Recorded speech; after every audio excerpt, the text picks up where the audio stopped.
I can't stop vibe coding. All day, every day, I vibe code. I started in Visual Studio Code, but it felt horrible. It felt slow. I couldn't manage the context, couldn't manage projects properly. I tried to search for alternatives, but find out that there is nothing out there. So I started building this interface. And now I can't stop building this interface because this became the main project. This is what I'm most excited about. And because you are building with this, you get to, how they call it, dog food, the stuff. And I was about to make a video about something else, and then Claude Opus 4.7 drops with 1 million context window. Are you kidding me? Of course, I had immediately to implement it. 4.7. Also, you can see when you need to update the CLI, you don't need to go to the terminal, don't need to watch the news, you will just see this, then you go to your account, then you update your CLI here, and that's it.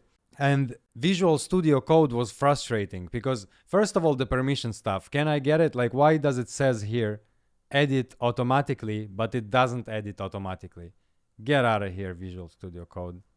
Thank you for your service. I'm addicted to vibe coding and I need something proper. I'm so addicted to vibe coding that we added a new feature where you can be with Claude on the go. So you can connect your Telegram. And there is, of course, a short instruction on how to do it. Oh, it doesn't appear because we already did it. But you can also just ask Claude. This is a completely empty project. He doesn't even know who I am or anything. Claude, can you please help me with setting up the Telegram for Valo?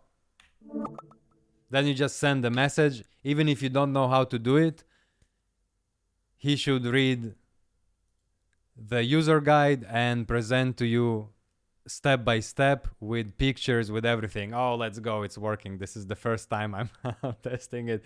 That's why I'm excited. And by the way, let me tell you about 4.7. I already feel it. It's faster, it's quicker. I started working with it. Mid-conversation, I already was working with 4.6 in Valo. And mid-conversation, I switched to 4.7 and it felt different. It felt like someone completely different walked into the room.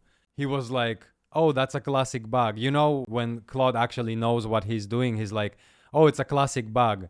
But 4.6 was never talking about any classic bugs. He was running through the code and trying to find it. And then 4.7 enters the room and he's like, oh, it's a classic bug. And he fixed it instantly. And then I even tried it. I took the same prompt. By mistake, I forgot to switch in the settings to the default model of 4.7. And 4.6 was still there. I sent the prompt and I've seen him started thinking, then reading some text, then thinking again. Then I thought to myself, wait, I need to stop this and just start again with 4.7, and then I could also see the difference. I sent the same exact prompt to 4.7 and he just immediately loads the console skill to check what I'm talking about without thinking about it, without let me find the console skill, let me read, let me think, nothing, just completely. And the response feels faster as well. I'm pretty hyped. This is pretty cool. So let me do this. Let me go here. Let me go to the settings. On the go. Turn this on. Now when I go to the settings, on the go, connect the session, and the session should be connected. Let me try. I need to open my phone, go to my chat, and I can record myself talking. Hi, Claude. This is me talking from the Telegram. Can you receive this message? And I send it. Here we go. And I got the message back. And you can also approve tools from your phone. Now, I know it's not a big deal. We already have remote control and you can basically just install TeamViewer on your phone and control everything from your phone. But I think this is special because in the future, we will be able to use all of those tools that we have, the context stream, the cross chat, the handoff, everything together to use one chat as the orchestrator, especially now that we have 1 million of context. That's a lot. And in the future, we will have even more. So you will able to have like your orchestrator right here, managing other chats, other projects, and they will have their own context.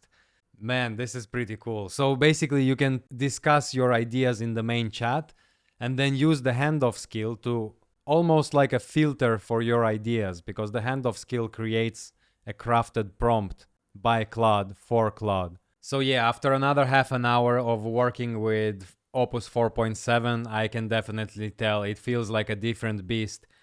It's crazy how he gets more capable and more capable. It almost also feels like he's getting colder at the same time.